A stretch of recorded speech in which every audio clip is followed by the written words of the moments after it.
పెందుర్తి కుడాలిలో వైఎస్ఆర్సీపీ జెండాలు రెపరెపలాడాయి. పార్టీ అధ్యక్షుడు వైఎస్ జగన్మోహన్ రెడ్డి ఆదేశాల మేరకు పెందుర్తి మాజీ ఎమ్మెల్యే అన్నంరెడ్డి అదీప్ రాజ్ ఆధ్వర్యంలో వెన్నుపోటుకు 2 ఏళ్లు పేరుతో భారీ నిరసన బైక్ ర్యాలీ నిర్వహించారు.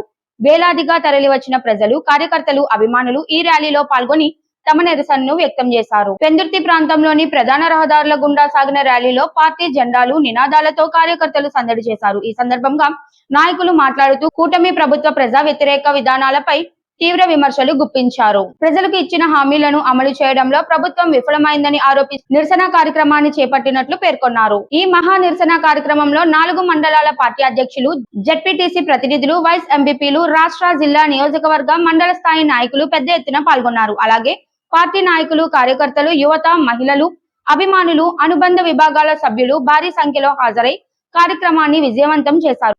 పెద్ద ఎత్తున జన సమీకరణతో నిర్వహించిన ఈ బైక్ ర్యాలీ పెందుర్తిలో రాజకీయ చర్చకు దారితీసింది. కార్యక్రమం సందర్భంగా పార్టీ శ్రేణులు ఐక్యతను చాటుతూ ప్రభుత్వ విధానాలకు వ్యతిరేకంగా తమ గళాన్ని వినిపించారు. అందరికీ నమస్కారం. నా పేరు నది. ఈ రోజు జగనన్న పిలుపు మేరకు రాష్ట్ర వ్యాప్తంగా పెందుర్తిలో అదీప్ రాజ్ గారు ఎక్స్ గౌరవ శాసనసభ్యులు, మాజీ శాసనసభ్యులు ఆధ్వర్యంలో ఈ రోజు వెండిపోటుకు చంద్రబాబు నాయుడు గారు కూటమి పరిపాలన వెండిపోటుకు 2 ఏళ్లు నిరసన ర్యాలీకి భారీగా పెందుర్తి నియోజకవర్గ ఆధ్వర్యంలో జరిగే కార్యక్రమానికి భారీగా అందరూ రావడం జరిగింది. ఇక్కడికి వచ్చిన ప్రతి ఒక్కరికి కూడా పేరు పేరున ధన్యవాదాలు. ఎందుకంటే కూటమి పరిపాలన చేస్తున్న అరాచకాలను, అన్యాయాన్ని బయటపెట్టే ప్రజలకు తెలియపరచడానికి ఈ రోజు మనం ఇక్కడ అందరూ ముఖ్య వేదికగా రావడం, బైక్ ర్యాలీగా అందరూ వెళ్లి రాష్ట్రానికి మనం చేస్తున్న అరాచకాలను తెలియపరచడానికి మనందరూ ఒకటిగా అవడం నాకు చాలా ఆనందంగా ఉంది. ఈ రోజు చంద్రబాబు నాయుడు, పవన్ కళ్యాణ్ గారు ఇచ్చిన హామీలు ఎక్కడ నిలబెట్టుకున్నారు? వాళ్ళు ఇచ్చిన ఒక్క హామీ అయినా నిలబెట్టారా?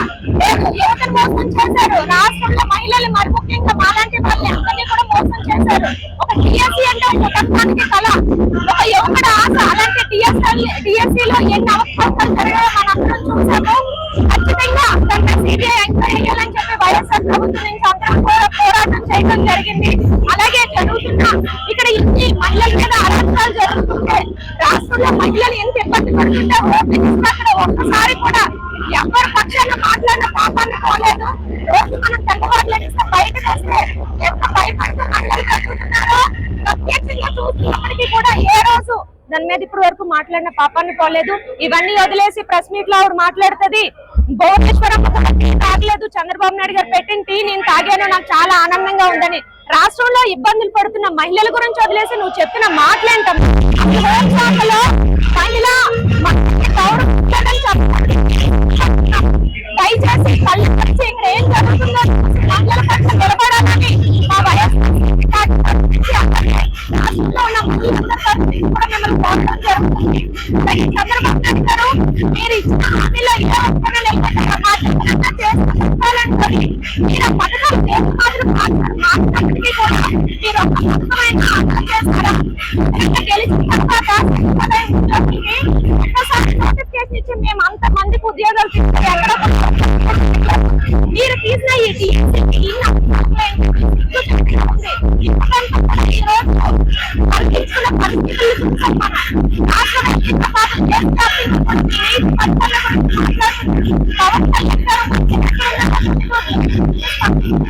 అలాంటి వాళ్ళు ఎవరైనా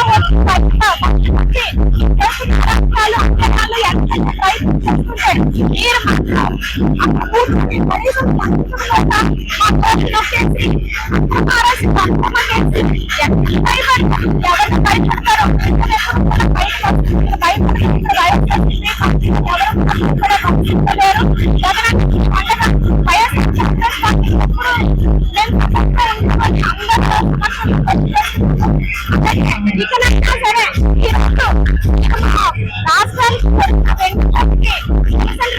మూసేయడానికి కళ్ళు తెరిచి రాష్ట్రానికి మంచి సుపరిపాలన అందించాలని మనస్ఫూర్తిగా వైఎస్ఆర్ కాంగ్రెస్ పార్టీ ప్రశ్నించుకోవచ్చు.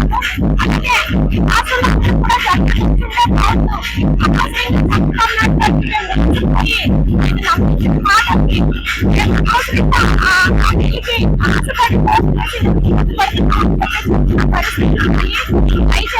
రాష్ట్ర జగన్